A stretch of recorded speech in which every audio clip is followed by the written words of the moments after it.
حکم یہی آیا کہ رمضان المبارک کے آخری عشرے کی طاق راتوں میں لیلۃ القدر کو تلاش کرو۔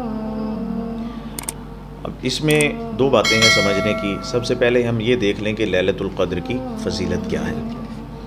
قرآن مقدس کی ایک آیہ مبارکہ ہے سورۃ القدر کی۔ اللہ پاک فرماتے ہیں لیلۃ القدر خیر من الف شہر، لیلۃ القدر 1000 مہینوں سے بھی بہتر ہے۔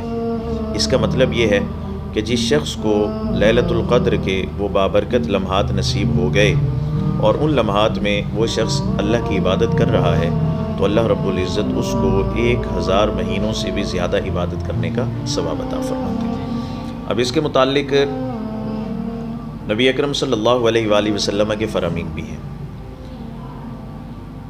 ایک فرمان مبارک ہے کہ حضرت جبریل فرشتوں کی جماعت کے ساتھ زمین پر تشریف لاتے ہیں، اور جو کوئی مسلمان لیلۃ القدر میں اللہ کی عبادت کر رہا ہو، کسی بھی کیفیت میں، کھڑے ہو کر عبادت کر رہا ہے، بیٹھ کر عبادت کر رہا ہے، لیٹ کر عبادت کر رہا ہے، تو وہ سارے فرشتے حضرت جبرائیل ایسے شخص کے لیے اللہ کی بارگاہ میں دعائے مغفرت کرتے ہیں۔ تو یہ اس بات کی اہمیت کی طرف ایک اشارہ ہے کہ لیلۃ القدر میں وہ شخص جو اپنے لیے یہ دعا کر رہا ہوتا ہے، دیگر مسلمانوں کے لیے دعا کر رہا ہوتا ہے، تو اللہ کی بارگاہ سے اس کو انعام دینے کے لیے فرشتے زمین پر آتے ہیں، اور فرشتوں کے سردار حضرت جبریل کے ساتھ فرشتوں کی جماعت اترتی ہے جو ایسے شخص کے لیے دعائے مغفرت کر رہے ہوتے ہیں۔ اب جو سوال کا دوسرا حصہ ہے کہ لیلۃ القدر کون سی ہوتی ہے، تو اب اس میں تعین نہیں ہے کہ 21ویں شب ہوگی، 23ویں ہوگی، 25ویں ہوگی، 27ویں ہوگی یا 29ویں ہوگی۔ اس کو مخفی رکھا گیا،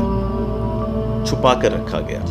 اس کی وجہ، پہلی وجہ تو یہ ہے کہ اس کو مخفی اس لیے رکھا گیا کہ اگر اس کو ظاہر کر دیا جاتا کہ 27ویں شب ہے لیلۃ القدر، بتا دیا جاتا، تو ایک مسلمان نے کیا کرنا تھا، 27ویں شب کو ہی عبادت میں وقت گزارنا تھا، باقی راتوں میں وہ غافل رہتا، اللہ کی بارگاہ میں حاضر نہ ہوتا۔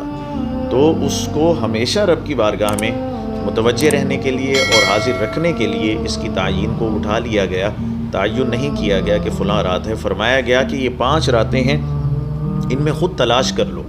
اب تلاش کرنے کا مطلب یہ نہیں کہ ہم اس کو ڈھونڈنے کے لیے نکل پڑیں، تلاش کرنے کا مطلب یہ ہے کہ ہر طاق رات کو عبادت میں گزارو، اور اگر جو بھی رات ہوئی اس رات میں ایک بندہ مومن مسلمان عبادت میں اپنا وقت گزار رہا ہے تو اس کو پتہ بھی نہیں چلے گا، لیلۃ القدر اس کو نصیب ہو چکی ہوگی، اور اس کے ساتھ اس کے دل کو اطمینان کی کیفیت نصیب ہوگی۔ اس کا دل اسے بتائے گا کہ ہاں آج کی رات جو تھی وہ لیلۃ القدر تھی۔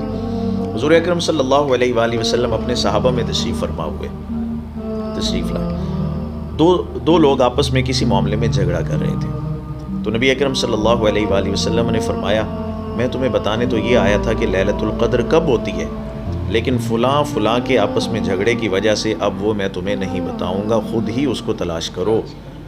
اور اس وجہ سے اللہ رب العزت نے اس کی تعین کو اٹھا لیا، یعنی اس کو مخفی کر دیا کہ خود اس کو تلاش کرو۔ اور اس کو مخفی رکھنے کا ایک اور مقصد یہ بھی ہے کہ اللہ رب العزت چاہتا ہے کہ میرا بندہ ہر رات میری بارگاہ میں حاضر ہو کر عبادت کرے۔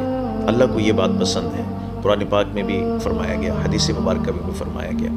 اب اگر تعین کر دی جاتی کہ 27ویں کو ہی ہے تو پھر وہ بندہ صرف 27ویں کو آتا۔ رب تو چاہتا ہے کہ میرا بندہ ہر رات میری بارگاہ میں حاضر ہو کر عبادت کرے۔ بزرگوں کے اپنے اپنے تجربات ہیں، اپنے اپنے مشاہدات ہیں، تو اس میں کچھ بزرگ کہتے ہیں 27 کو ہوتی ہے، کچھ کہتے ہیں 29 کو ہوتی ہے، کچھ کہتے ہیں 25 کو ہوتی ہے۔ تعین کہ صرف 27 کی ہوئی ہوتی ہے، ایسی کوئی بھی بات ہمیں نظر نہیں آتی اور نہیں ملتی۔ جی بہت شکریہ جی۔ تو ناظرین میں امید کرتا ہوں کہ آپ کو اس ویڈیو سے کافی حد تک رہنمائی حاصل ہوئی ہوگی۔